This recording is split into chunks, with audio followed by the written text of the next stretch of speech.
Vamos a seguir con la clase que estábamos hablando de todo lo que fue la emancipación, ¿no? La liberación prácticamente del mundo, no solamente del mundo judío, sino del mundo, como dijimos, de la esclavitud, de la emancipación, de la libertad, los guetos, la fraternidad. Y la Inquisición también, muchas cosas. Y no solamente eso, sino también luego la liberación de los pueblos. A partir de ahí ya se liberó en México, en 1800, las independencias en México, prácticamente en toda Latinoamérica, en muchos países. O sea, fue una cosa que fue de la iglesia a partir... Claro, se liberaron de lo que es la iglesia. A partir todo exactamente, en México también.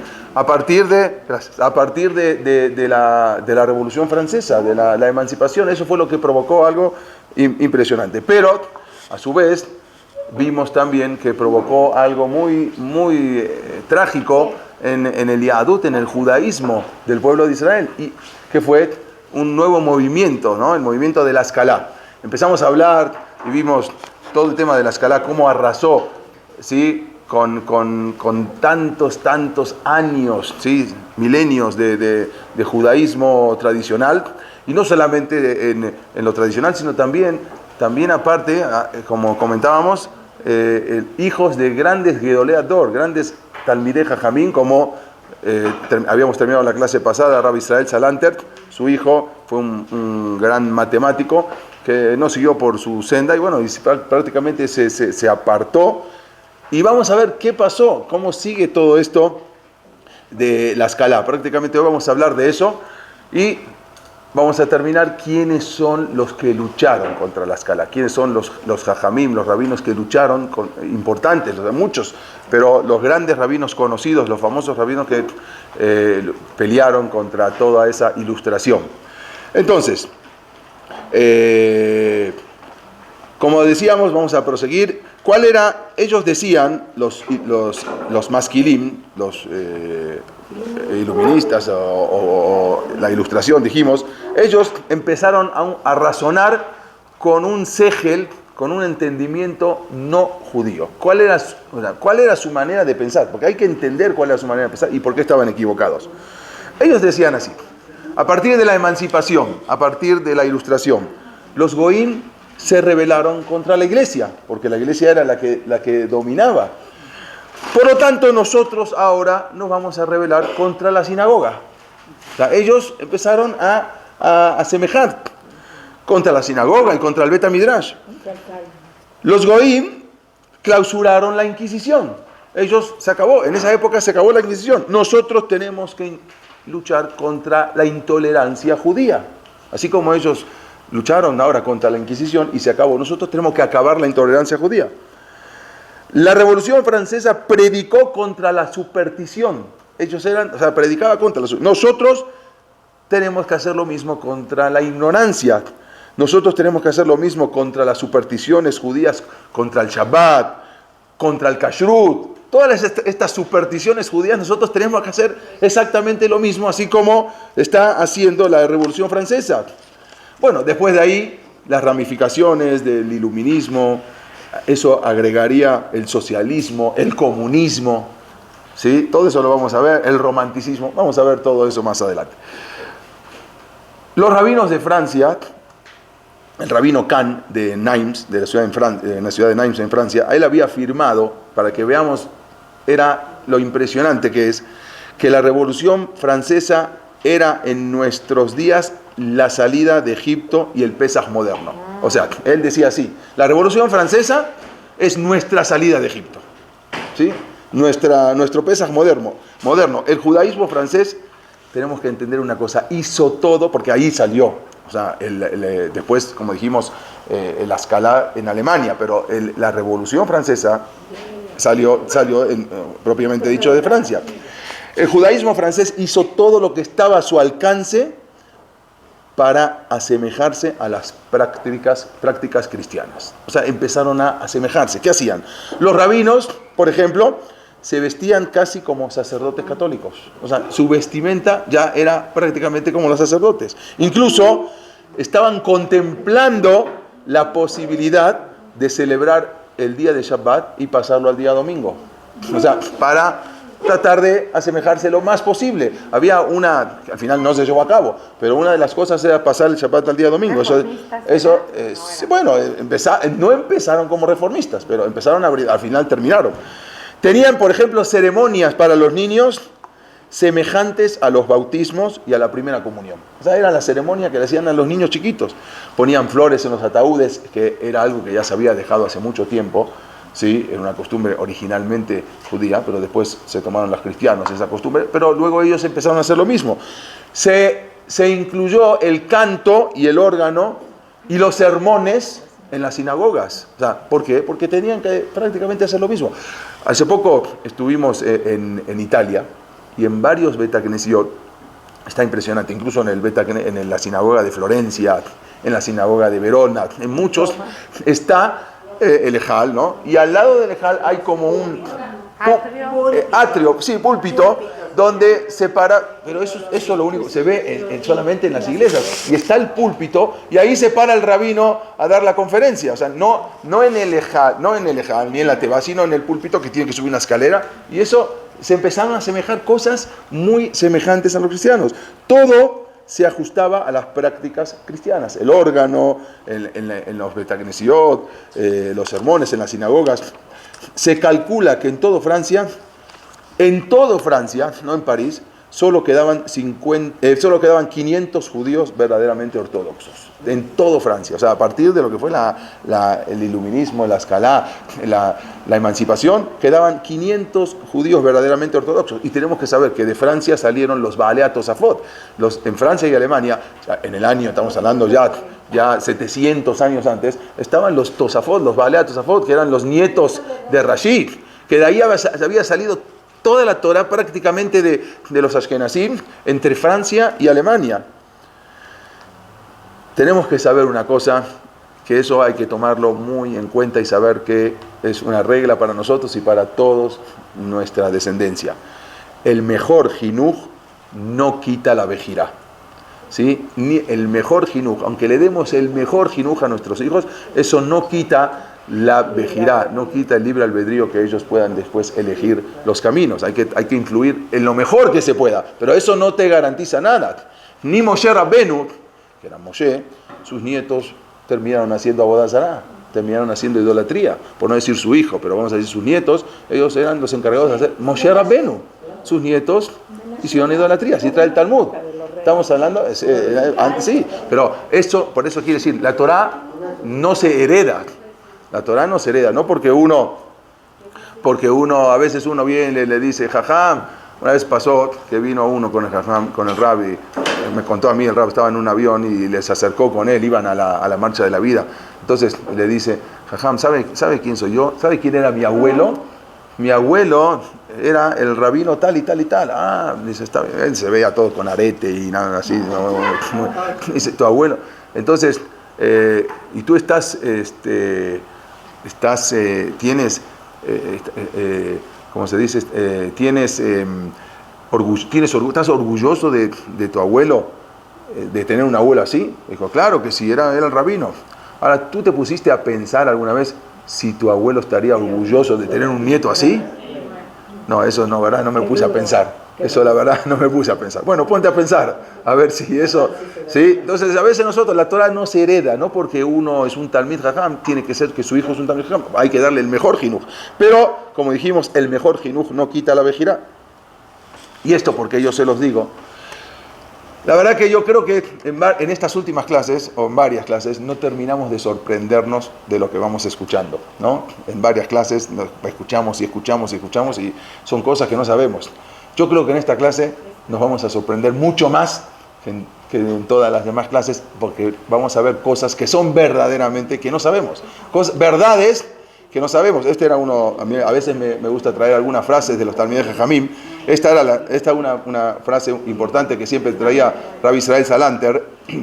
Dice que la mayoría de los hombres se preocupan por sus propios estómagos. A veces uno se preocupa por él mismo y por las almas de las otras personas. Yo me preocupo por mí, por mi parnasá, por mi estómago, por lo mío, y me preocupo por la Torah de la otra persona. Pero cuando deberíamos preocuparnos por nuestras almas, ¿sí? y por los estómagos de los demás. O sea, eso a veces es al revés. Nos preocupamos por las almas de los otros y por nuestro materialismo. Este tendría que ser al revés. Preocuparnos por nuestras almas, por nuestra neshama y por el materialismo de los demás. Bueno, la escala. ¿Qué pasó con la escala? ¿Qué pasó con el iluminismo, con la ilustración? ¿Dónde terminó todo esto? Me voy a adelantar un poquito para entender quiénes también fueron muy afectados en la escala. Teodoro Herz, él había nacido en Budapest, ¿sí? Un 2 de mayo de 1860. Él era hijo de Jacob Herz y Janet Diamant. Él sabemos que fue una de las personas más iluminadas también de la escala, quien había sido un periodista. Él fue un periodista famoso en Viena. Fue el creador del sionismo político, ¿sí? Me voy a adelantar un poco en las fechas, pero necesito terminar con el tema de la escala. Buenísimo, entonces acá puede. En una ocasión, él tenía un amigo, un íntimo amigo de él, se llamaba Max Nordau, ¿sí? Era íntimo amigo de él. Este era totalmente un ateo. Era un gran colaborador y era mano derecha en la conducción del sionismo junto con Teodoro Herz. También era judío. Sí, claro, era así. Acá están los dos, Teodoro Herz y Max Nordau. Una vez, este Max Nordau, en una ocasión, él se estaba casando con una cristiana protestante de Dinamarca, ¿sí? Este Max Nordau. Entonces le escribe a su amigo Teodoro Herz lo siguiente, o sea, antes de casarse, le escribe lo siguiente: tengo miedo de los militantes sionistas de que no vieran con buenos ojos mi matrimonio mixto. O sea, porque dentro de los militantes sionistas también había gente un poquito más ortodoxa. Entonces, tengo miedo que, a ver, ¿qué van a decir de mí? Que yo me estoy casando ahora con una cristiana protestante. Entonces, Teodoro Herz le contesta, calmando y apaciguando. Todo esto, esta felicitación está en los registros, en los archivos de Max Nordau. Entonces, Teodoro Herz le contesta: ante todo, yo te felicito desde lo más profundo de mi corazón. Ojalá que junto a esta señora tan fina y compañera te pueda dar la paz hogareña que gente como nosotros necesitamos para la lucha de la vida. Ojalá que esta señora te pueda dar esa paz que tanto anhelamos. Y con respecto a tu inquietud, le sigue diciendo Herz, con respecto a tu inquietud, a los círculos de fanáticos que hay dentro del movimiento sionista por este casamiento mixto, me parece exagerado. Porque aún que nuestro sueño se materialice, el de formar un Estado judío, no se va a prohibir en el Estado judío que se case un ciudadano de este Estado con una mujer extranjera de algún otro Estado. Veamos el razonamiento de Teodoro Herz, de cómo él veía la posición de los casamientos mixtos. ¿En qué año es esto? Por finales de 1800, principios de 1900. Sí, ahora le voy a decir el año exactamente.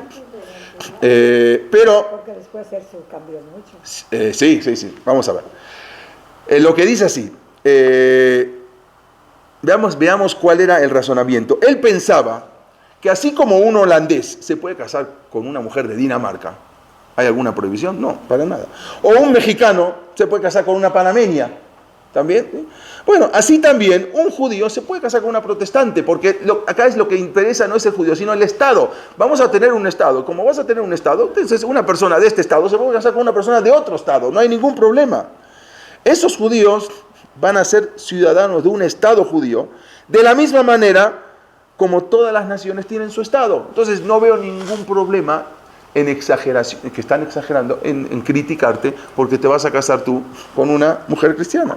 Y Herz continúa diciendo: si hay locos y fanáticos dentro de nuestro movimiento que te están cuestionando, no es para tomarlo demasiado en serio.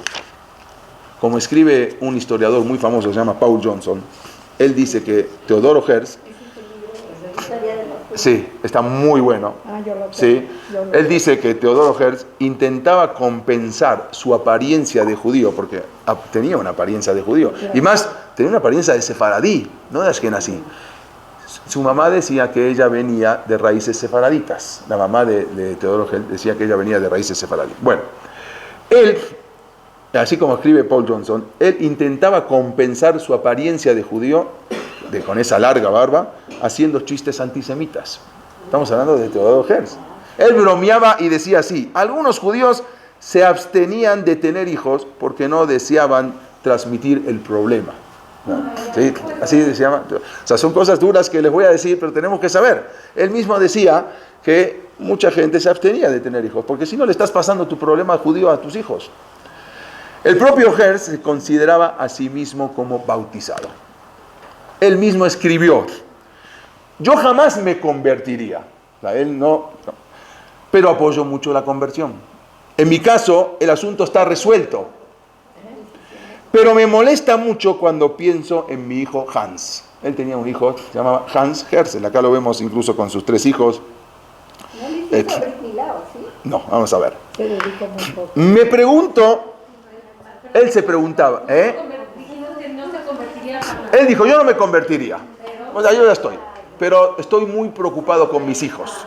¿Sí? No, yo estoy muy preocupado ahora con mis hijos. En mi caso, como dice, el asunto está resuelto, pero me molesta mucho cuando pienso en mi hijo Hans, porque tenía 2 mujeres y un hombre. Acá lo vemos a Herzl con sus hijos. ¿El hijo el que se suicidó? Vamos a ver. Me pregunto, él se preguntaba y escribe así: si tengo derecho a agriar y ensombrecer su vida como se ha visto agriada y ensombrecido la mía. O sea, si yo puedo heredarle a él el problema judío, si yo tengo derecho a ensombrecer su vida. Por lo tanto, dice Herzl, es necesario bautizar a los niños judíos antes de que puedan oponerse, desde jóvenes, desde muy bebés, y antes de que la conversión sea interpretada como una debilidad de su parte. Es así decía: deben desaparecer los niños judíos de la multitud. Estoy hablando de Teodoro Herzl, no estoy hablando de otra persona. Vean, antes de los, vamos a ver. Es que es lo que pensaba. Cuando Hans Herzl, cuando este niño creció, ¿sí? Por eso digo, no vamos a dejar de sorprender. Cuando este niño Hans creció, el hijo de Teodoro Herzl, él se convirtió al cristianismo. Ok. Muchos miembros, cuando él se convirtió, muchos miembros del partido, del movimiento sionista, se llenaron de vergüenza. ¿Cómo puede ser que el hijo de Teodoro Herzl se termine convirtiendo? Entonces, muchos se llenaron de vergüenza y lo criticaron. Pero él mismo escribe y dice lo siguiente, Hans, el hijo de Herzl: yo en este momento estoy siendo atacado violentamente por la prensa sionista. Pero no obstante, no me causan dolor. Yo me pregunto y les pregunto: ¿acaso no eran apóstatas de su fe todos los diplomáticos e intermediarios de mi padre, los que querían crear un Estado judío? ¿De qué me vienen a criticar ahora si todos eran apóstatas? ¿Acaso no ordenó mi papá? Dice Hans Herzl, y es vox populi de todos, de que la religión es particular de cada uno y uno, y lo importante es la unión nacional y racial. Eso es lo importante. La religión, cada uno que lo vea en la casa, pero lo importante de todo, el icar de todo, es la unión.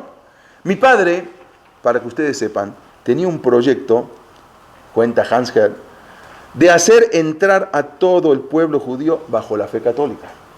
Y eso mucha gente no lo sabe. Y yo quiero que todo el pueblo hebreo sepan que mi padre no me hizo entrar en el pacto de Abraham. Por lo tanto, por lo que yo soy incircunciso. Nunca mi papá me hizo Brit Milá. Por lo tanto, yo no soy judío. El pobre no sabía que un judío, aunque no tenga Brit Milá, sigue siendo judío. Pero él pensaba que como no tenía Brit Milá, entonces no es judío. Y como Teodoro Herzl no le interesó hacerle Brit Milá a su hijo. Ni a su esposa. No, su esposa no tenía que hacerle Brit Milá. Pero la esposa. Ah, la esposa, ahora vamos a ver. Ahora, sí, ya pensé. Su esposa se opuso en un principio porque la familia de su esposa era tradicionalista y él cuenta, vamos a contar, entonces ¿por qué me critican si me convierto al cristianismo? Si yo no soy judío, el pobre no sabía de que verdaderamente él sí nació de una mujer judía, es judío, se llama Arel, aunque no tenga Brit Milá, pero sigue siendo judío. Mi madre me contó, sigue hablando Hans Herz, que eso había provocado un gran conflicto familiar entre la familia de mi madre, porque ellos, la mamá decía, ¿cómo no le vas a hacer Brit Milá a tu hijo? No, mi esposa no quiere hacerle Brit Milá. Nunca asistí a una sinagoga, nunca me llevaron ni en Yom Kippur, mi papá me llevó a un Bet Knesset. Nunca me asistí. Aun cuando mi padre se convirtió en el líder del pueblo judío, se negó a ingresarme en el pacto y en la fe judía. Y ustedes también saben perfectamente que mi padre encendía todos los años el árbol de Navidad. Todo lo que Se está hablando muy mal de él. perdón, estoy hablando lo que escribió. Espérenme, ahora va a haber de todo. Y no dejó de hacer, y mi padre no dejó de hacer, por eso le dije que se van a sorprender mucho, y mi padre no dejó de hacer esto hasta el último año de su vida. Y no solamente eso, sino le ordenó a mis maestras y profesores que me enseñen y recen conmigo en la mañana y en la noche las oraciones cristianas. Bueno, la semana que viene le voy a traer todo de dónde lo saqué. Entonces, ¿por qué me atacan a mí injustamente? Gracias a él, al sionismo político. Eso es otra cosa, pero tenemos que saber, tenemos que saber, no tenemos que negar la verdad. O sea, si salió el sionismo político y todo, pero tenemos que saber también lo que provocó la escalá. No podemos ocultar lo que provocó la escalá. Antes del caso de Dreyfus, que ya vamos a hablar, Teodoro Herz había escrito una carta al Papa Pío X. Él le mandó, y está esa carta que le escribe al Papa Pío X, donde él le dice lo siguiente: sálvanos de las manos de los antisemitas. Él le pide, por favor, que lo salve de las manos de los antisemitas. Y yo te prometo despertar un movimiento de conversión honorable y voluntaria. Solamente nosotros vamos a quedar judíos para poder conducir al resto de los judíos a una cristianización en masa. Pero no va a ser como las antiguas conversiones a escondidas, sino que esta va a ser a la luz del día, a la luz de un brillante día domingo, en medio de una solemne ceremonia en presencia de todo el pueblo, al sonar de las campanas en la iglesia de Stefan, en Austria, en Viena. Se van a convertir todos los judíos de Austria, no con vergüenza, como algunos lo habían hecho hasta hoy, sino con orgullo, con mano alzada. Escribió Herz en su diario el 24 de diciembre de 1895. Herz escribió todo. Todo lo que hacía lo escribía. Él escribe en su diario del 24 de diciembre de 1895 en la página 276. ¿De qué libro? De su libro, lo puede leer, él tiene un diario, el Judenstadt. Sí, yo lo tengo. Bueno, lea ahí. Bueno, se lo voy a traer. Cuando él ya formaba parte del movimiento sionista, y él dice así: hoy acabo de encender para mis hijos el árbol de Navidad y el nacimiento. Y justamente vino a visitarme el Rab Arashi Hitman, y al ver el pesebre y el árbol de Navidad encendido, se quedó con la boca abierta, así como muchos se quedan hoy en día con la boca abierta, de cómo yo prendo el árbol de Navidad. Judío en tu casa y hombre en la calle. O sea, eso era el lema de la Ilustración. Judío en tu casa y hombre en la calle. Pero de poco a poco, tampoco judío en la casa. De a poco tampoco va a ser. Y como Herz escribe en su diario que la conversión de la cual él hablaba no es porque tenía una afinidad con el cristianismo. No es que él hablaba con el Papa porque tenía una afinidad con el cristianismo. No, porque a él tampoco le interesaba. Sino que ustedes saben que yo utilizo a Dios y a los términos religiosos únicamente para tener injerencia sobre los ingenuos que creen en estas cosas. O sea, no es que le interesa el cristianismo. Solamente lo hago para hablar con la gente y tratar de convencerlos. Pero en realidad Herz no creía en nada. No creía absolutamente en nada. Ni en el judaísmo, ni en el cristianismo, así como él lo escribe en su diario. No creía. También, y esto quizás ahora les va a doler un poquito más, Jabotinsky, ¿sí? Zev Vladimir Jabotinsky, el fundador del movimiento Betar, él también fue el fruto de la Escalá, también fue fruto del iluminismo. Jabotinsky escribió en una de sus cartas: cuando se funde el Estado, cuando se cree el Estado judío, los judíos que quieran venir de Polonia y de Hungría van a tener que pasar por un proceso de despiojización. Esto quiere decir, vamos a tener que quitarle los piojos, las barbas, los peot, mientras tanto no pueden tener derecho al voto. Y eso lo escribe también Zeev Jabotinsky. Su intención, sí, al final, lo que hicieron, bueno, crearon un Estado judío. Hoy en día, quizás tendremos que agradecer a lo que tenemos en el Estado judío. Pero eso no quita que fueron influenciados muchísimo por la Escalá, desgraciadamente. Judío en tu casa y hombre en la calle. La Ilustración, por lo tanto, o el iluminismo, no trajo luz. Trajo mucha oscuridad.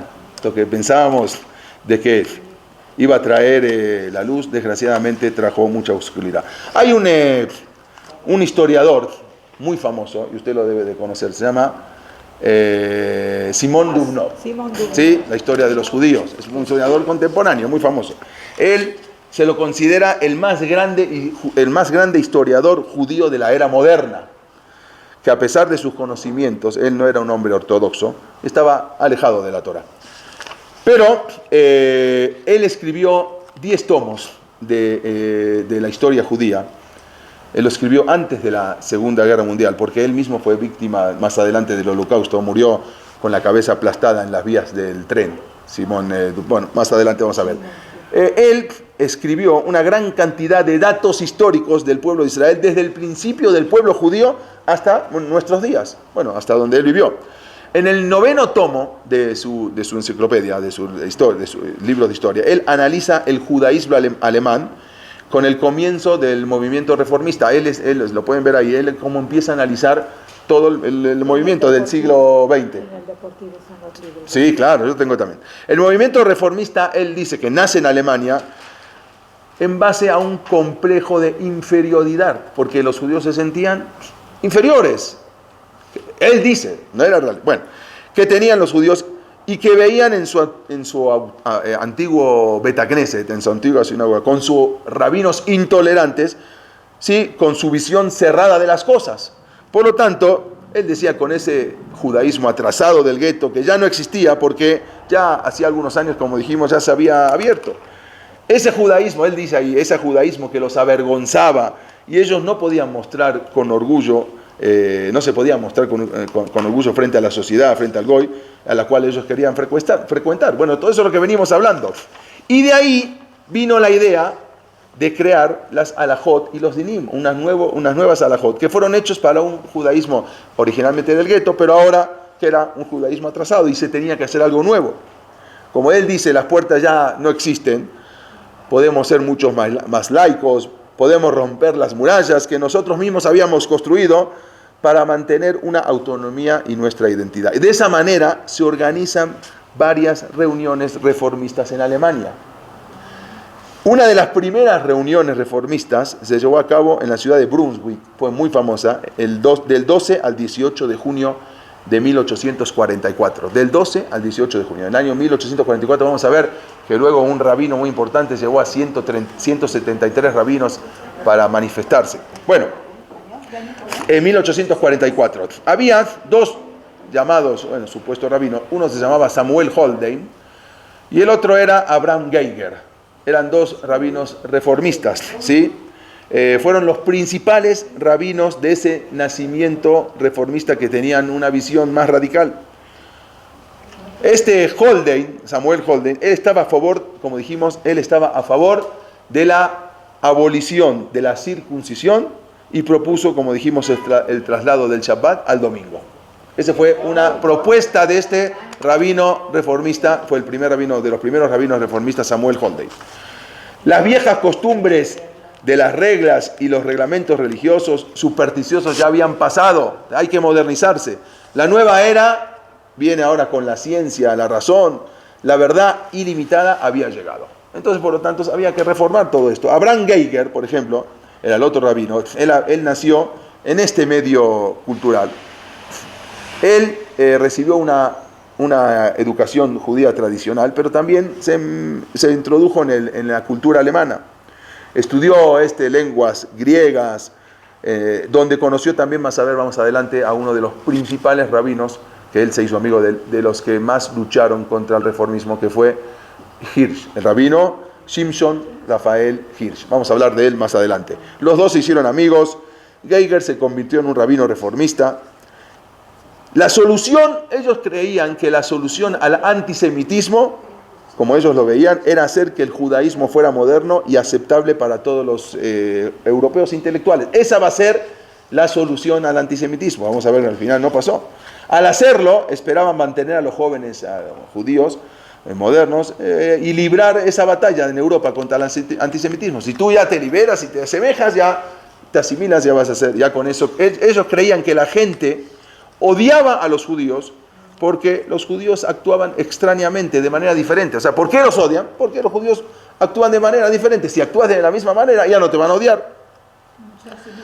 Entonces, querían asimilar exactamente. Comenzaron entonces, Abraham Geiger, con cuatro innovaciones estéticas. O sea, van a ser 4 innovaciones que justificaron dentro del marco existente de la halajá. O sea, vamos a ver que hicieron un Shulchan Aruch. Se llamó el Shulchan Aruch de Geiger, ¿sí? El famoso Shulchan Aruch. Un nuevo Shulchan Aruch ya moderno.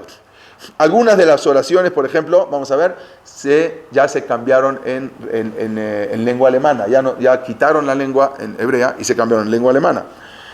Como dijimos, el uso del órgano ya empezó en todos los lugares para hacer el canto más decoroso, más importante. Entonces, muchos judíos tradicionales europeos no tuvieron problemas con estas primeras innovaciones. O sea, dejaron un poquito de innovar, no pasa nada. Si dejas un poco empezar las innovaciones, no pasa absolutamente nada.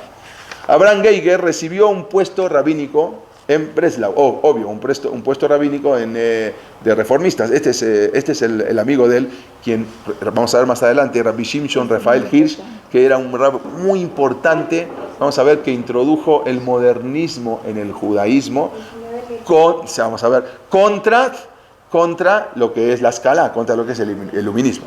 Abraham Geiger recibió un puesto rabínico, como dijimos, en Breslau. Él tenía un objetivo, el judaísmo moderno, de vivir el estilo de vida que trajera la santidad al mundo moderno, un mundo de ciencia, un mundo de verdad. Vamos a ver todas las innovaciones que se hicieron en esa reunión que dijimos se recomendó también la abolición de las leyes dietéticas, del kosher. O sea, directamente abolir el... Sí, claro, sí, 100% que creían en Dios, claro, sí, ellos no eran ateos. No. Geiger, pero él se opuso a toda oración en hebreo, o sea, ya el Sidur había que hacerlo completamente en alemán, sí, pero no pudo convencer a la gente de esto, o sea, ya cambiar completamente el Sidur y cambiarlo a alemán ya estaba más difícil. Hubo una discusión, como dijimos, sobre la abolición de la circuncisión, pero él permaneció, él decía que no, Geiger, él no era hasta tanto decir que había que cancelar la circuncisión.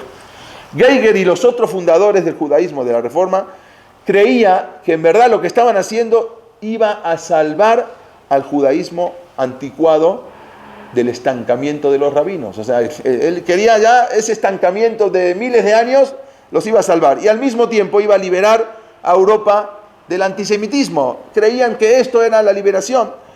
Y por lo tanto ofrecía al judaísmo un mundo secular, un mundo que ya se podía más honrar, algo aceptar. ¿Cuáles fueron las conclusiones que llegaron en esos 6 días, en esa reunión, en esa famosa reunión de rabinos reformistas en 1844? Bueno, la asamblea adoptó la siguiente resolución. Primero que todo, ratificar la decisión del Sanedrín de París. ¿Se acuerda que habíamos hablado? De Napoleón, según el cual los ritos judíos deben estar sometidos a las leyes locales. Eso significa que la Torá se puede cumplir mientras no contradiga el entendimiento del gentil. La segunda cosa que se llegó a la conclusión es autorizar los matrimonios mixtos entre judíos y cristianos. Esa fue la segunda cosa que se llegó, o sea, en Shulchan Aruch.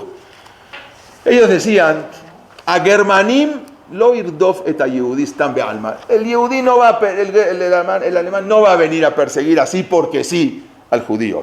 El alemán no va a venir de una manera circunstancial, ¿sí? Es decir, sin ningún motivo o por un pogrom como pasaba en Polonia o en Rusia, que eso lo vamos a ver después, ¿sí? Donde las turbas entraban a los guetos sin ninguna razón y comenzaban a matar. Acá en Alemania no va a pasar eso.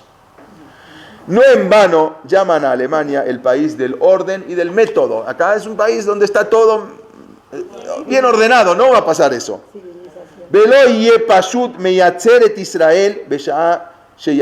No en el momento que un judío va a levantar cabeza, va a venir cualquiera a hacer sufrir al judío. Acá eso no va a ocurrir.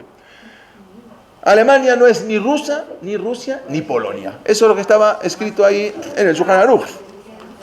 Cuando uno de los grandes pensadores del reformismo en Alemania, como dijimos, Geiger, él escribió un Shulchan Aruch. El Shulchan Aruch especial para los judíos asimilados, para la última generación de los judíos. O sea, él ya decía, esta es la última generación de los judíos religiosos, ortodoxos. Entonces escribe un nuevo Shulchan Aruch. Un Shulchan Aruch con seifín, con simanim, o sea, todo con los simanim, que estaba escrito lo siguiente, y esto está escrito, lo traducido del Shulchan Aruch, de ese Shulchan Aruch. Está permitido y no hay ninguna prohibición que un judío se case con una no judía, ya que la prohibición era solamente con los 7 pueblos canaanitas que habitaban la tierra de Israel. O sea, la prohibición de casarse con una no judía era solamente a los Eres Kenaanía, Hitía, Amorí, los 7 pueblos. No hoy en día que están mezclados los pueblos y no sabemos quiénes son. En su momento había un rab muy importante. Sobre esto dijo el Magid Mikelem. El Magid Mikelem dijo lo siguiente: la historia tiene sus causas y efectos. Y como efecto de esta causa, en la misma Alemania, la tierra de los académicos y de la serenidad, del juicio, de los intelectuales, de los filósofos. Aquí mismo, dice el Magid Mikelem, donde nosotros decimos que podemos casarnos con Goim, ellos mismos, los Goim, van a sacar el día de mañana un Shulchan Aruch, donde van a escribir que los casamientos mixtos con judíos estén prohibidos. Vamos a ver después, más adelante, con las leyes de Nuremberg. Nosotros escribimos un Shulchan Aruch, ellos mismos te van a escribir más adelante otro Shulchan Aruch, porque van a ser los Goim que para no degenerar su raza van a prohibir los casamientos con judíos. ¿Cuánto tiempo antes? 100 años antes. 100 años. Porque están atentando contra la pureza de la sangre aria, y para ellos traer hijos de un matrimonio mixto sería cometer un crimen racial. O sea, lo que tú estás escribiendo ahorita, más adelante van a escribir ellos un Shulchan Aruch, y ellos te van a prohibir que tú te cases con ellos. Lo escribió el Magid Mikelem 100 años antes. ¿Cómo se llama? El Magid Mikelem. Es un rab muy importante. La profecía del Magid Mikelem no tardó en cumplirse. Unos 100 años después, las leyes que se promulgaron en 1933, las leyes de Nuremberg, cumplían exactamente las profecías del Magid Mikelem. Y decían que aquel judío que ose unirse, que tenga el tupé de unirse a una mujer aria, se lo considerará como que está cometiendo un crimen contra la raza. Por lo tanto, está condenado a la esterilización médica. O sea, ese era el castigo de un judío que se casaba con una mujer, para que no siga trayendo engendros degenerados a este mundo. Así escribe luego en las leyes de Nuremberg. Algo impresionante. Bueno, algo increíble de todas estas cosas, que fue algo que uno dice, bueno, todo esto, ellos pensaban que iba a traer esa luz al mundo, al final no trae esa luz, sino que trae una oscuridad. Algo impresionante tenemos que ver. Les voy a contar algo que pasó hace 15 años en una sinagoga reformista en Cincinnati, que de por sí es una sinagoga espectacular, se llama Bnei Yeshurum. Algo impresionante lo que es. Sí, ahí va. Esta es una en Giusa también, una sinagoga impresionante, algo que fue. Hace 15 años, sí existe, claro, se hizo en la ciudad de Cincinnati, en Estados Unidos, un homenaje, habían hecho un homenaje, por los 100 años que cumplía esa sinagoga reformista, o sea, cumplía 100 años. Entonces iban a hacer un homenaje. No, esto para que entender un poco a dónde, qué es lo que había terminado la escala, cómo había acabado la escala con el Am Israel. Bueno, para esto quisieron hacer una fiesta, como dijimos, para festejar esos 100 años. Entonces, entre todos los preparativos de esa fiesta que iban a hacer, los festejos, a un directivo de esa comunidad se le ocurrió una idea. ¿Cuál era la idea? ¿Por qué no llamamos a los descendientes de los fundadores de esta sinagoga, en la que figuran, los fundadores que figuran en la placa original de la sinagoga?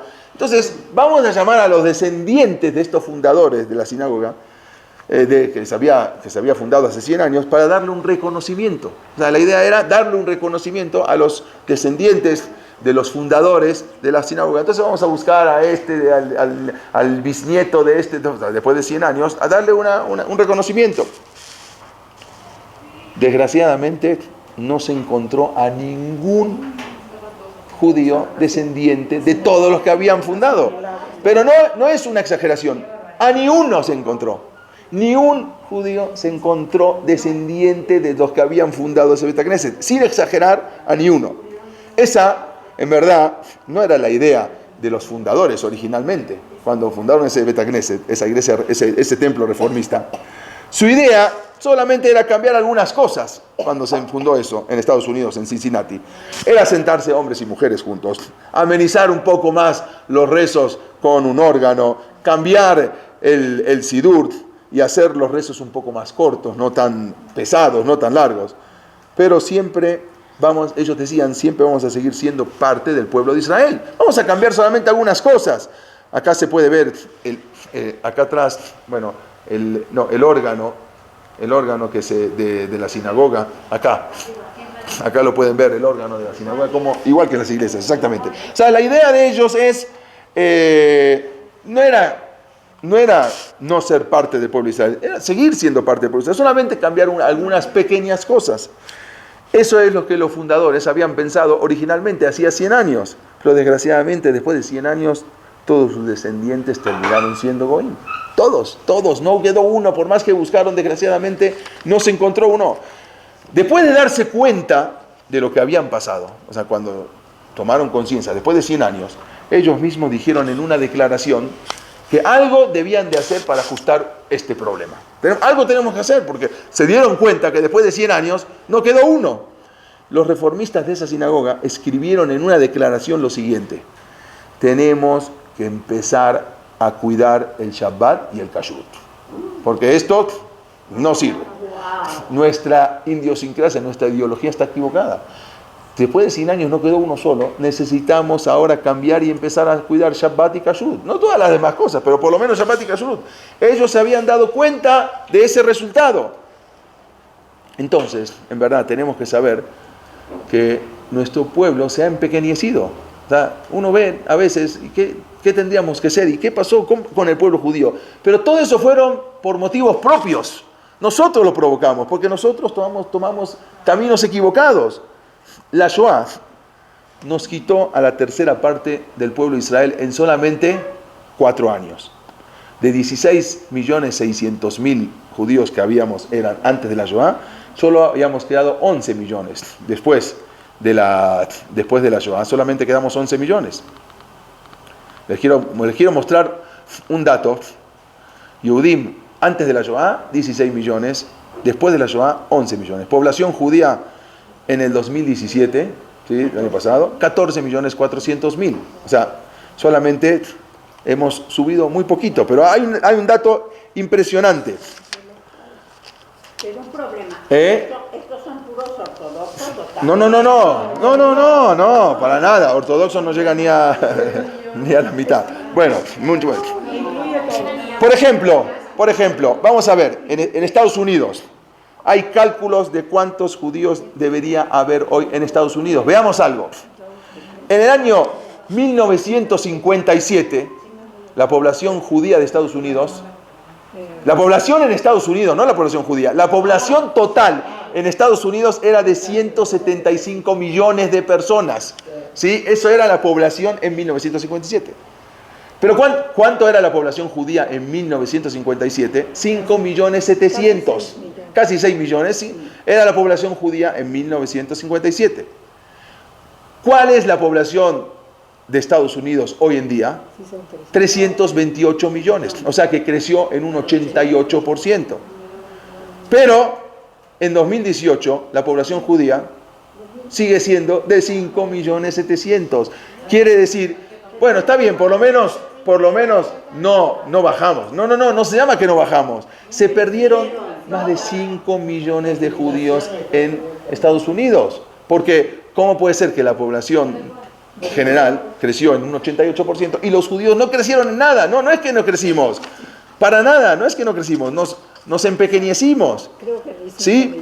Hay 5.700.000 o puede ser todavía que no llega a eso. Entonces, algo impresionante. Quiere decir que si hubiésemos seguido creciendo en el cálculo demográfico, hoy tendría que haber casi 11 millones de Yehudim en Estados Unidos. ¿Sí? Pero para nada, no llega. La realidad es que no los hay.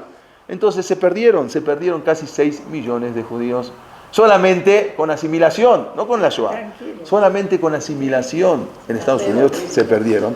Desgraciadamente el 80% de los casamientos en Estados Unidos y en Argentina son mixtos. ¿Sí? 80%. Bueno, ¿eso por qué? ¿Por qué se perdieron? Se perdieron por casamientos mixtos, por la asimilación.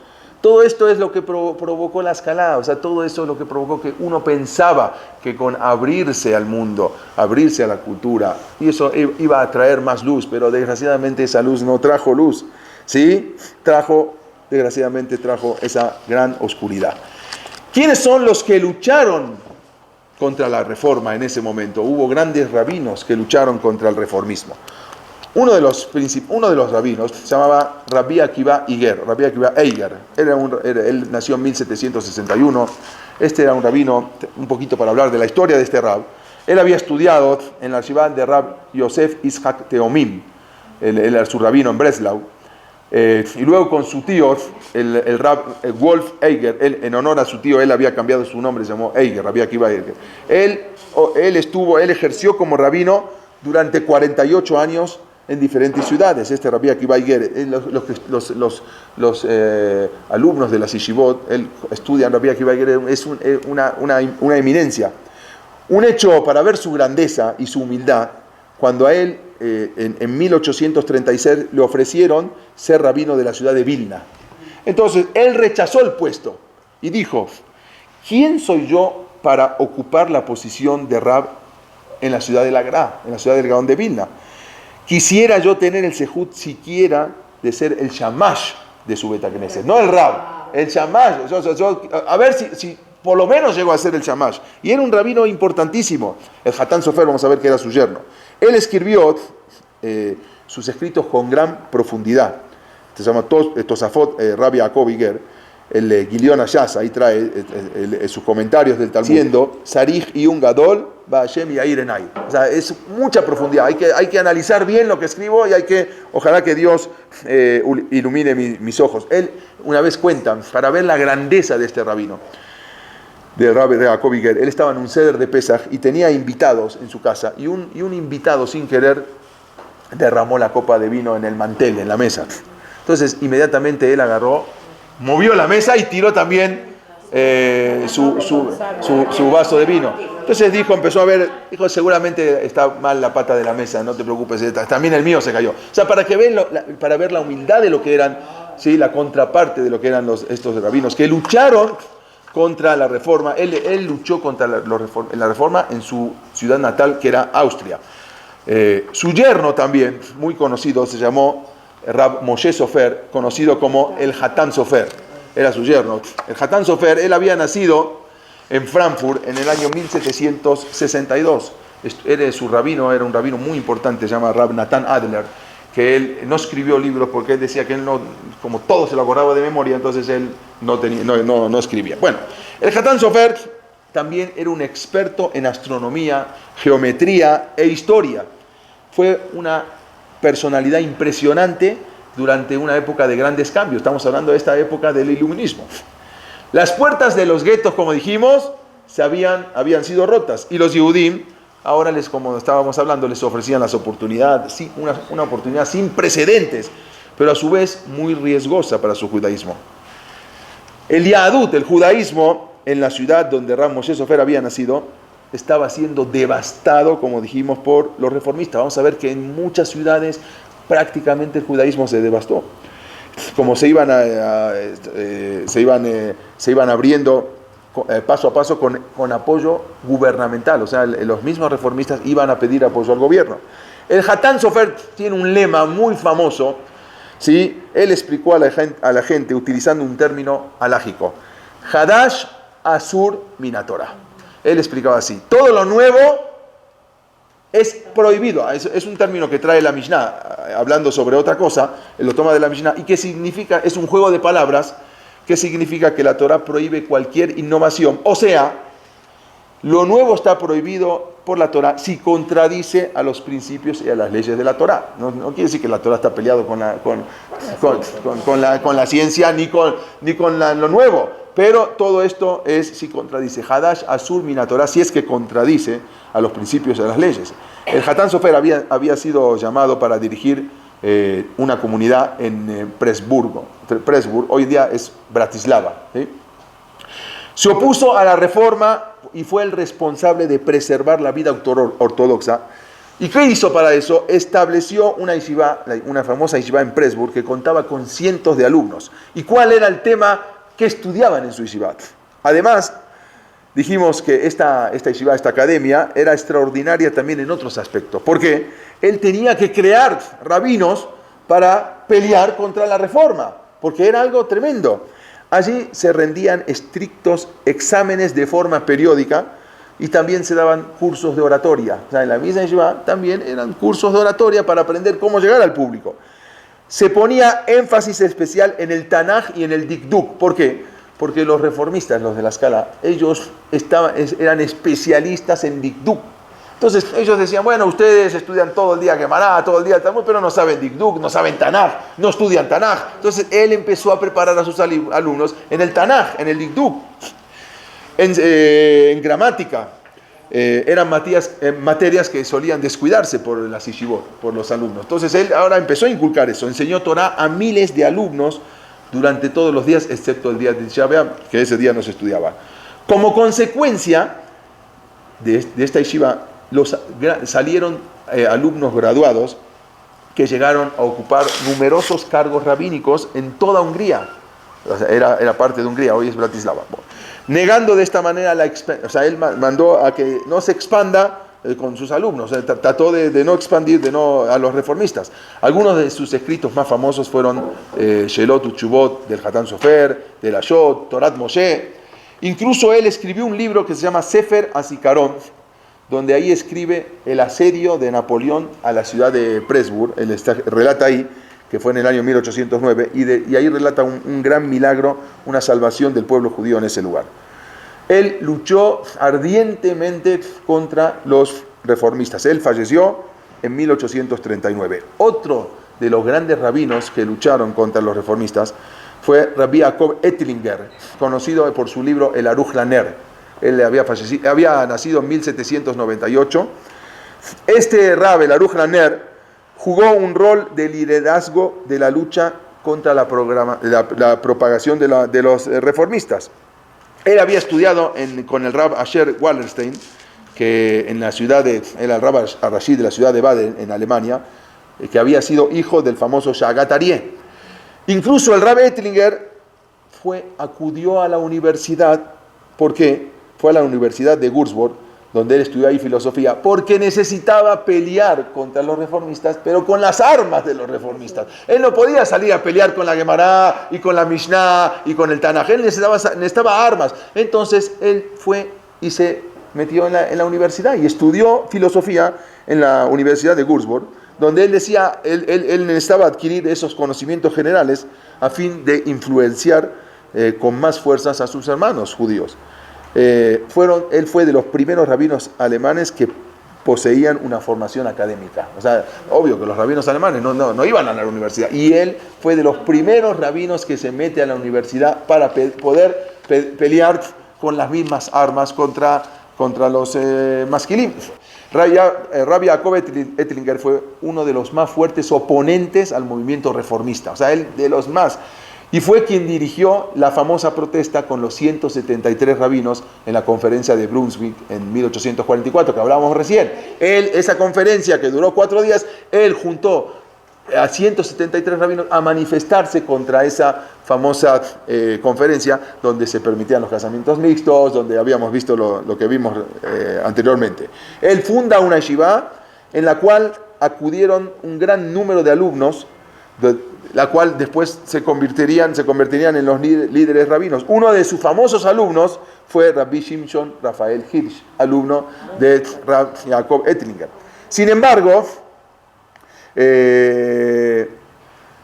bueno, él mismo era juez en lo civil de la corte alemana, o sea, fue nombrado a fuerzas por el gobierno alemán y lo pusieron como juez civil de la corte alemana, no Dayan, Rabbi Ettlinger. Él fue en la ciudad de Altona. Sin embargo, antes de dar cualquier conferencia en las universidades o cuando tenía que hablar con los masquilín, para que él no sufriera esa influencia, él rezaba antes de toda conferencia, le rezaba a Dios de no ser influenciado por los masquilín. Cuando él tenía que enfrentarse y debatir contra los masquilín, contra los reformistas, él rezaba fervientemente a Dios que no salga de ese debate influenciado, ¿sí?, por lo que pudiera llegar a oír.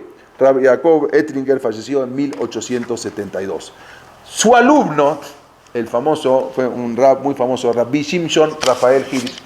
Él había nacido en Alemania en 1808, fue considerado por muchos como el salvador de las comunidades judías de Alemania, Europa y de Europa Occidental. Él fue, prácticamente le decían el salvador de lo que ya se caía todo. Él pudo reflotar otra vez el Yahadut, el judaísmo ortodoxo. Este rab fue el que más influyó en el renacimiento de la vida judía en Alemania. O sea, él volvió, vamos a ver lo que era una eminencia, y hasta hoy en día se estudian sus libros. Después de todo lo que había provocado esa emancipación y la escalada en el pueblo judío, Rab Shimshon Rafael Hirsch motivó nuevamente a los Yehudim a volver en el camino de la Torá. Él fue prácticamente el salvador. Rab Shimshon estudió Torá con el Rab de Hamburgo, se llama Rab Yitzhak Bernays, y luego en la yeshiva, como dijimos, del Rab Ettlinger, quien era, como dijimos, el sabio más grande en ese tiempo de Alemania. Ahí recibió la ordenación rabínica, la semijá. También él mismo acudió a la Universidad de Bonn. Shimshon Rafael Hirsch, también orientado por su rabino, él mismo acudió a la universidad para poder también debatir y pelear contra los reformistas. Él, aunque la historia aparentemente no se reconozca, él fue el primero que había abierto un seminario para mujeres. Hasta ese momento no había, incluso 80 años antes que Sarah Schneider. Cuando Sarah Schneider, que había fundado más adelante el Bet Yaakov para niñas, el anterior, 80 años antes, fue el primero que abrió un seminario para mujeres, porque en ese momento las mujeres no estudiaban Torah, ¿sí?, más que lo que le enseñaban sus papás o sus mamás en su casa. Él fue el primero que abrió un seminario para mujeres.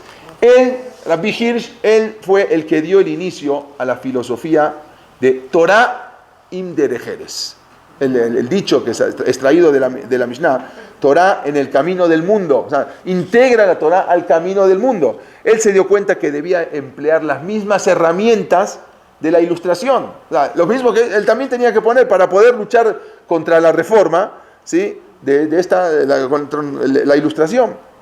El rabino, Torah in derejeres, él lo explicó de la siguiente manera: no hay ninguna objeción de estudiar alguna ciencia o alguna materia, no está prohibido, ¿sí?, mientras ésta pueda ser útil para comprender mejor la Torah y las misbot. Tú puedes estudiar la ciencia, matemática, lo que quieras, siempre y cuando te sea útil para poder entender mejor la Torah. Esto es solamente entendiendo que la Torah, siendo una revelación divina, tiene absoluta autoridad sobre la ciencia. Y eso es lo que había dicho también el Gaón de Vilna. Cuando tú entiendas que la Torah, que es una revelación divina, tiene absoluta autoridad sobre la ciencia, entonces ahí puedes estudiar todas las ciencias, pero tienes que entender que la Torah tiene una absoluta, como dijimos, autoridad. Y si te sirve para poder entender la Torah, entonces sí puedes estudiar.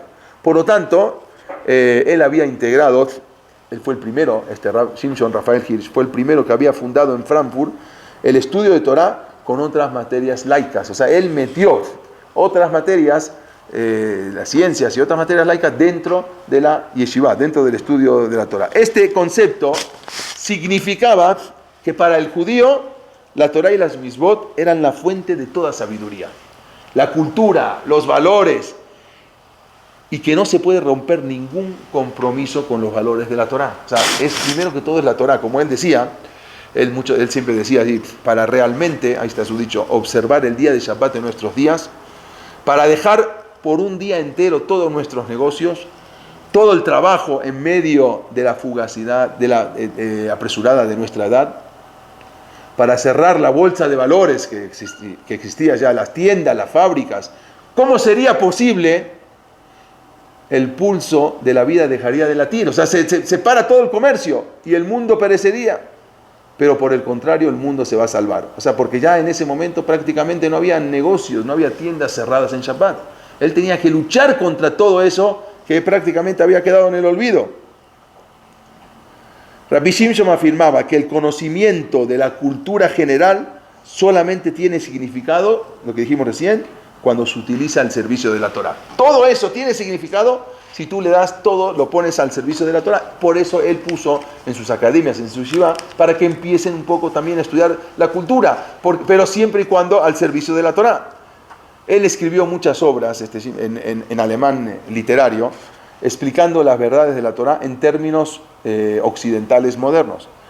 Él escribió las famosas 19 cartas, ¿sí?, que transmitían de manera intelectual la refutación ortodoxa a las ideas de la Reforma. Por eso él fue el que más luchó contra contra los reformistas. Él también estableció un sistema educativo que, como dijimos, que él impartía clases de Torah intensivas, como así también un riguroso programa secular que los preparaba para enfrentar a los desafíos de la sociedad alemana. O sea, así, estudiaba la Torah, pero también estudiaba las materias seculares. Él, algo impresionante, Rabbi Shimshon fue nombrado rabino principal de Moravia, que era una provincia austro-húngara, de mucha importancia. Él lo llamaron para ser rabino de una comunidad de 50.000 personas. Pero mientras tanto, esto es algo impresionante, él estaba en la ciudad de Frankfurt. Habíamos dicho que en su momento había sido una ciudad de grandes talmidei jajamim. Había varios en su momento, hace miles de años, centros de Torah. Y durante cientos de años había sido una ciudad ortodoxa, pero la ciudad de Frankfurt había caído completamente en dominio de los reformistas. A consecuencia de eso, solo quedaban en Frankfurt unos pocos judíos ortodoxos que ni siquiera contaban con una sinagoga. O sea, ¿qué pasaba en Frankfurt? No había ni una sinagoga ortodoxa.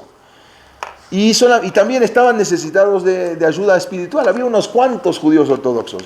Por lo mismo, que invitan a Shimshon Raphael Hirsch para que se traslade a Frankfurt. O sea, él estaba en una comunidad de 50.000 judíos y lo invitan, que acá no había ni apenas 100, para que venga a impartir Torah en Frankfurt. O sea, imagínense dejar una comunidad de 50.000 judíos y pasarse a Frankfurt.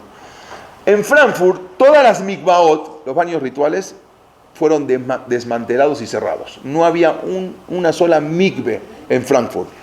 Los Talmudei Torah, las yeshivot, fueron clausuradas. Y toda la enseñanza de Torah en las escuelas fue prohibida por el gobierno local. ¿Por qué? Porque los mismos reformistas estaban de acuerdo con el gobierno y cerraron todo eso. Esto había sido, como dijimos, con el apoyo de los reformistas, ayudados por la policía local. Por lo tanto, para sorpresa de todos, Rabbi Shimshon Raphael Hirsch, él aceptó dejar el cargo de la comunidad de 50.000 judíos, de personas, y trasladarse a Frankfurt para impartir esa Torah de esas pocas personas ortodoxas. Incluso se cuenta que en todo Frankfurt había un solo muchacho que se seguía poniendo los tefilín diariamente. Un solo muchacho había quedado que diariamente se ponía los tefilín. Vean cómo arrasó la escala. Entonces él en 1848 logró más adelante, ya él se trasladó a Frankfurt, y logró en 1848 que la pequeña minoría ortodoxa 1848, ¿sí? Les permitían formar una pequeña asociación religiosa, pero enmarcada dentro del marco de la comunidad reformista. O sea, pertenecían a una comunidad reformista, pero él había logrado con las autoridades que los dejen abrir una pequeña comunidad ortodoxa en Frankfurt. Y es así como, con gran esfuerzo, empezó y formó en Frankfurt un centro de Torá. Empezó a abrir un centro de Torá. Recién después de 28 años, en 1876, se promulgó una ley en la cual las comunidades ortodoxas no deberían estar afiliadas y reconocidas por reformistas. O sea, ya podían estar, después de 28 años, logró que esa pequeña comunidad se apartara, o sea, de la comunidad reformista. O sea, no tendría que estar afiliada a la comunidad reformista. Él permaneció ahí como rabino durante 37 años hasta su muerte en 1888, y él logró empezar a resarcir, otra vez a reflotar el judaísmo ortodoxo y pelear contra los masquilim. Otro de los rabinos, y con esto ya vamos a terminar toda esta historia de la escala, fue un rabino muy importante, se llamó Rabbi Meir Leib Yehiel Mijael, conocido como el Malbim. El Malbim, que aparece en toda la Torá. Él es uno de los es uno de los que explican de los mefarshim de la Torá. Rabbi Meir había nacido en Ucrania y él se quedó huérfano de muy pequeño. Y el rabí de ahí de Bolonia, de Volinia, de Ucrania, él se encargó entonces de enseñarle Torá. A los 13 años, el Malbim viajó a Varsovia a estudiar Torá, donde le decían, ahí lo decían el Ilui, le decían, el prodigio, ¿no? Tenía una cabeza impresionante. En 1858 lo nombran como gran rabino de Rumania. Rumania también tenía un problema muy grande de reformismo. Allí había un grupo de judíos reformistas que estaban liderados por Luliu Barash, o Julio Barash. Él había sido el que fundó en Rumania las escuelas reformistas, y él había sido el que construyó el primer Betacneset con órgano y coro, Luliu Barash era. Cuando el Malbim llegó a Bucarest, ahí a Rumania, él procuró por todos los medios de fomentar el estudio y cumplimiento de la Torá. Ahora, o sea, él, así como Shimshon Rafael Hirsch había estado en Frankfurt, ahora él fue el que luchó en Rumania, predicando la observación de la Torá, el Kashrut. Se opuso totalmente, o sea, especialmente a la reforma en el área en que ¿dónde se sentían superiores? En la Gemara, obvio, en el Talmud no se pueden sentir superiores. Ellos en el Tanaj y en el Dikduk, como dijimos antes, los reformistas se sentían superiores, porque sí eran superiores, o sea, ellos estudiaban todo el día Tanaj, y en la Yeshivot no se estudiaba Tanaj. Por eso él ahora empezó a estudiar Tanaj, a inculcar el estudio. También el Malbim, él tomó unas medidas drásticas. Él tenía la posibilidad de hacerlo. Quitó el subsidio a las escuelas reformistas, o sea, les quitó el subsidio del gobierno. Él tenía influencia en eso, y pudo detener por un tiempo la construcción de esta sinagoga reformista, que iba a ser con un órgano, e incluso él les prohibió a los shohatim y a los carniceros venderle carne kosher a quien no cumplían Shabbat. O sea, tuvo la fuerza, no cumple Shabbat, no le vendían. O sea, pero esto le provocó un problema muy grande. Los reformistas, que estaban muy enojados con él, lo denunciaron falsamente al gobierno. Primero que todo, lo denunciaron por impedir la asimilación de los judíos a la sociedad. Segundo, por ser antipatriota. Y peor aún, por blasfemar contra el cristianismo en sus comentarios en el Tanaj. Prácticamente él no lo hace, pero fue falsamente. El Malbim es un gran exageta de Mefaresh, de todo lo que es tiene unas explicaciones impresionantes en el Tanaj, todo el Malbim. El gobierno aprovechó esta pelea entre los judíos y en 1862 le prohibió al Malbim hablar en público y le quitó el título del gran rabino de Rumania. También le quitó la autonomía financiera de la comunidad. Las peleas continuaron hasta que los reformistas lograron que el gobierno encarcele al Malbim, y al final terminó en la cárcel. Y luego lo expulsan de Rumania en 1864.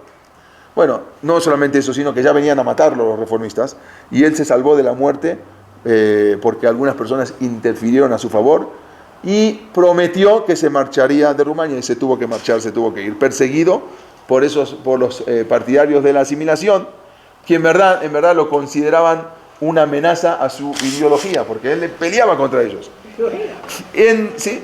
El Malvin se trasladó de un puesto rabínico a otro porque los reformistas lo iban corriendo. En cierto momento incluso pensaron para que él ocupara un puesto de rabino principal en la ciudad de Nueva York. O sea, ya había comunidad y lo querían mandar a la ciudad de Nueva York. Bueno, pero al final no se fue. Después de 4 años, él tomó el cargo de rabino en Ucrania, luego en Bielorrusia, luego en Prusia, y luego falleció en Kiev en 1879. Estos eran los rabinos que pelearon contra la asimilación, contra la Escalá. ¿Por qué hablamos tanto de la Escalá? ¿Y por qué también hablamos tanto de Herz? Que vamos a ver cuando lleguemos a ver también la vida de Teodoro Herz. Vamos a ver lo que hizo luego, que eso está para las clases más adelante. Pero lo que a veces uno piensa que asimilarnos o asemejarnos al gentil, eso nos va a traer más, nos va a traer menos antisemitismo, nos va a traer ¿sí? Eso tenemos que saber que es peor. Todo eso tenemos que saber que cuando nos queremos asemejar más a Kosh Baruj Hu, ya está, eso ya está implícito en la manera de manejar el mundo de Boreolam. Am Israel es Am Ejad. Sabemos que Beatem están separados Mikola Amim. Cuando es así, nos van a respetar. Cuando queremos asimilarnos, cuando queremos asemejarnos, es ahí, Berminán, donde viene toda la persecución. Y todo lo que pasó más adelante, ¿sí?, fue prácticamente vaticinado como una nebuá, como dijimos del Magid de Kelem. Cuando nosotros queremos hacer el Shulchan Aruch, ¿sí?, y cancelar todas las misbot, los matrimonios mixtos, después ellos mismos te hacen ese Shulchan Aruch. Eso es muy importante saberlo y transmitirlo a nuestros hijos. No quiere decir que tenemos que estar apartados del mundo, no. Más nos acercamos a la Torah, más nos respetan y más vamos a seguir el camino del Derech HaTorah que nos enseñaron nuestros padres. Amén, amén.